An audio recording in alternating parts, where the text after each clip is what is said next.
Hey everybody, it's Neil, and sorry if the video lightness isn't good because I've got the plant lights going on behind me, but check out what I got here. I got these pH test papers, so we're gonna give this thing a try on my garden back here, my plants, and we'll see how they go. So this is what the box looks like, so let's open it up and see what's inside here, if I can. There we go. So this is the little wheel, I guess, and let's see, how do we get the papers out of here? I think I probably gotta open it up somehow. Yes.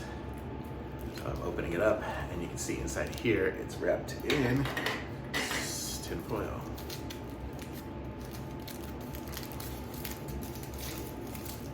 Okay.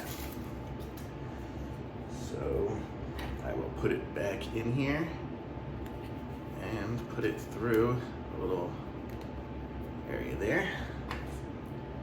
Let's see, I've got it kind of papers in there. So this will make it so I can take them out. Oops. Okay, see, so there we go. So we can pull it out, and then I can rip off a little piece, and then I'll be able to pull out the next one. So let's see if we can do a total test here of my plants. Here. Okay, so here we go. This is the color. So let's see where we're at on the scale. So it looks like we are about, I guess about 6 maybe. I don't know what you guys think. I don't know, maybe somewhere like that.